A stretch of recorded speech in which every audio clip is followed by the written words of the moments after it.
Selamat datang Sobat Investor di radio Panen Saham. Kita di sini datang menghibur.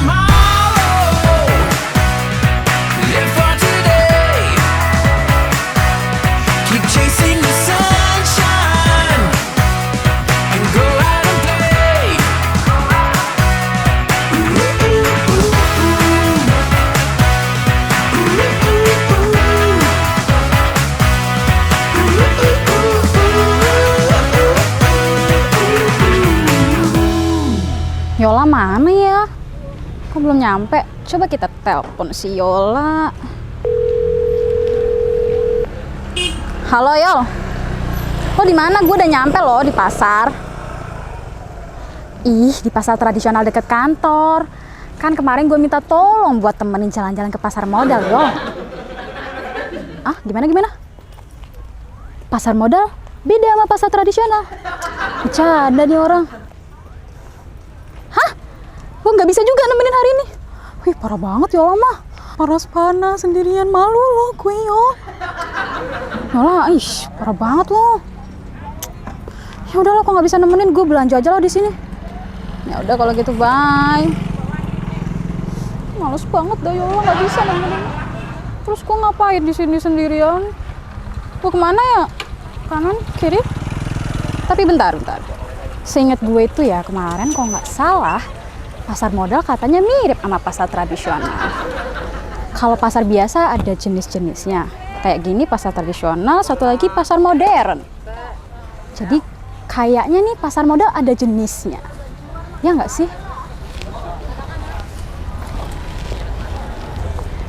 Ada yang tahu nggak sih jenis-jenis pasar modal itu apa aja? Jadi, jenis pasar modal terbagi menjadi dua. Yang pertama, ada yang kita kenal dengan pasar perdana, dan selanjutnya pasar sekunder.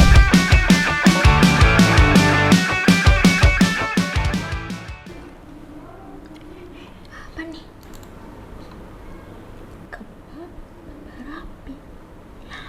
Yes! Kebab Barafi mau IPO nih. Ini kan makanan favorit gue. Gue mau cari informasinya ah. Bener kan? Yes! Keren banget, gokil. Gue bisa beli sahamnya nih.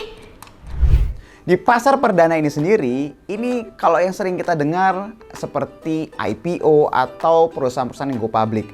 Jadi efek-efek yang pertama kali ditawarkan ke publik, contohnya seperti saham. Nanti setelah dia go public atau sudah bisa ditawarkan ke masyarakat, nantinya bisa ditransaksikan di pasar sekunder.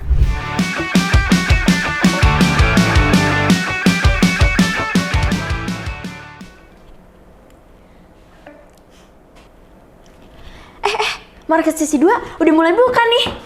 Wah, di bursa hari ini saham apa ya kira-kira yang menarik? Cek dulu ah. Ada saham ini nih, keren banget. Tapi udah mulai tinggi. Cek lagi ah. Saham ini nih. Tapi saham ini dari minggu lalu belum gerak. Jadi bingung. Ada ini nih. Ini nih keren banget. Ini menarik nih. Beli ah. Semoga cuan hari ini. Beli ah. Klik. Buy. Yeay. Happy cuan. Untuk pasar sekunder, ini adalah pasar di mana kita bisa melakukan transaksi setelah efek tersebut diperkenalkan atau ditawarkan ke publik. Jadi setelah IPO dia akan masuk ke pasar sekunder. Jenis-jenis pasar di pasar sekunder. Jadi yang pertama ada pasar reguler, di mana pasar reguler ini adalah pasar yang kita temui tiap hari. Transaksinya itu normal, T+2 atau terjadi sesungguhnya 2 hari setelah transaksi. Setelah itu ada yang namanya pasar negosiasi. Pasar negosiasi ini terbentuk karena adanya mereka yang mau jual beli dalam skala besar antara dua belah pihak tapi tidak mau mengganggu harga yang disepakati. Makanya lewat pasar negosiasi. atau mereka mau melakukan transaksi di bawah nominal normalnya, jumlah lot yang diharuskan. Kan kalau di pasar reguler minimal harus 1 lot atau 100 lembar. Kalau di negosiasi ini bisa di bawah 1 lot atau di bawah 100 lembar. Sedangkan yang terakhir, pasar tunai ini adalah pasar di mana terjadi karena untuk menghindari gagal serah atau dalam melakukan transaksi right atau perdagangan right. Ya udahlah, karena gue udah nyampe di pasar, mending gue belanja aja sambil ngisi kulkas gue yang lagi kosong. Ada bawang, ada singkong, depan sini ada sayur, di belakang juga ada buah tadi. Ada kerupuk juga nih, lumayan kan. Di depan sana juga ada bumbu dapur.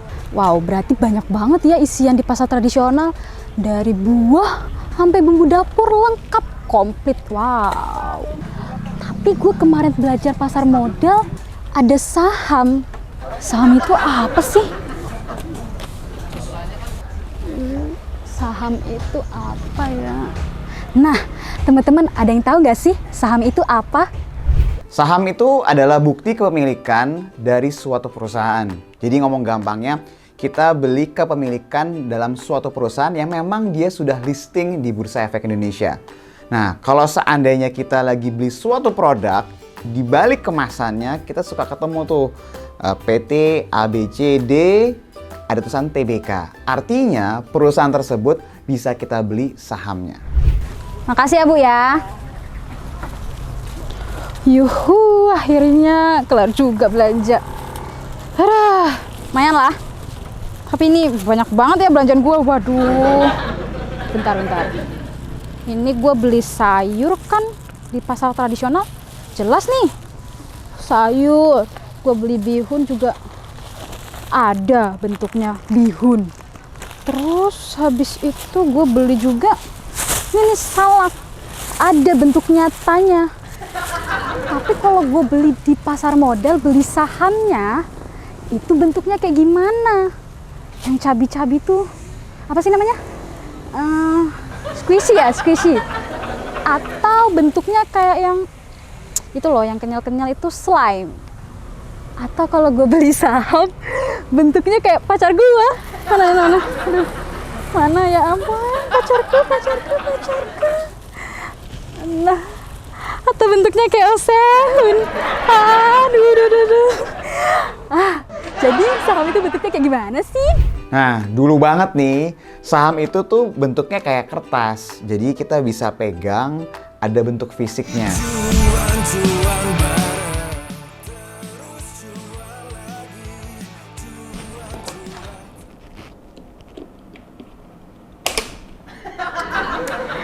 Halo.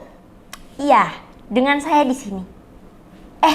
Sertifikat saham saya yang kemarin baru saya beli itu, tolong ya dikirim ke kantor. Iya, karena saya lagi ngumpulin banyak saham. Oke deh Pak, kalau gitu, tolong ya Pak. Iya, yes. Banget deh. Oke Pak, terima kasih ya Pak. Oke deh.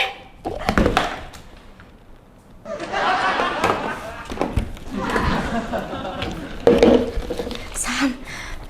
Ya, basah. Ini masih bisa nggak ya? Ya ampun. Nah, tumpah kan? Gara-gara kena air tadi, akhirnya kertasnya jadi rusak. Nah, itu kan dulu. Kalau sekarang, saham itu tidak ada fisiknya. Atau yang dikenal sebagai sebutan script plus. Tapi kita tetap punya bukti kepemilikan dari saham tersebut. Beli saham apa ya siang-siang kayak gini bagusnya? Ini nih. Elsa. Tulis Elsa. 200 lot. Oke, kita beli 200 lot. Yes, bye. Oke, selanjutnya ada saham. Wih, keren nih sesi 2 banyak banget. Ada dewa di sini. Beli dong. Bungkus 200 lot. Dan yes. kita lihat Elsa dulu lah. Wah, naik nih. Wah, keren. Dengan kita membeli saham perusahaan yang sudah terbuka atau yang sudah listing di Bursa Efek Indonesia, kita punya bukti kepemilikan sebagai pemegang saham di perusahaan tersebut.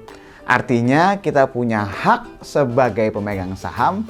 Seperti contohnya kita bisa datang nih ke rapat umum pemegang saham, atau kalau perusahaannya nanti untung, ada pembagian-pembagian keuntungan dari kepemilikan di saham perusahaan tersebut. Nah, mau tahu apa keuntungan dan risiko dari investasi saham? Cek dulu dewanya. Udah naik 4%. Enggak, 6%. Wah, lumayan nih. Cuan hari ini. Asik, bisa jajan banyak nih hari ini. Nah, keuntungan investasi saham ada yang namanya capital gain atau harga yang kita beli mengalami kenaikan. Jadi misalnya kita beli di harga 1000, harga sahamnya naik menjadi 1200, artinya kita bisa mendapatkan yang namanya capital gain. Tapi di satu sisi ada juga resikonya. Kalau tadi ada capital gain kalau harga sahamnya naik, tapi kalau turun ya kita akhirnya bisa berkurang modal yang kita miliki kalau sudah kita realisasikan. Jadi harus paham ini. Kalau sebelum kita realisasikan, masih potential gain atau potential loss. Keuntungan investasi saham, kalau perusahaan itu menguntungkan dan dia mau membagikan sebagian keuntungan bersihnya, atau yang kita sebut namanya dividen ke pemegang saham. Cuan bareng, terus cuan lagi. Cuan terus, bareng Radio Panensa. Oke, waktunya pulang. Ada notif nih. Email masuk. Apa nih? Bentar, gue cek dulu. Gue dapet dividen dari saham bawaan. Gokil. Berarti saldo RDN gue nambah dong. Wah, keren banget. Untung deh gue jadi investor. Happy cuan, happy cuan, happy cuan, happy cuan. Jadi, apakah kamu sudah siap menjadi investor? Ya, ojol gue mana ya? Si jauh ini kayaknya. Si Yola. Halo Yolanda yang nyebelin. Si tiba-tiba batalin hari H. Males banget gue. Bener kata lo ya, di pasar modal tuh beda sama pasar tradisional. Emang beda ya. Terus lo tau gak, bentuk saham itu gue kira kayak osean. Gue udah seneng banget kan. Lo kan udah mulai investasi kan Yol? Makanya kita jadi investor buat investasi. Biar nanti kalau udah cuan ya, kita bisa ke Korea Selatan kan, buat nonton konser bareng. Ya udah Yol, kalau gitu gue mau pulang. Kayaknya ojolnya udah dekat. Oke, bentar. Gara-gara lu nelpon nih kelamaan, ojol gue dibatalin nih. Yaudah, gue naik angkot aja lah. Gue matiin ya. Bye-bye. Annyeong.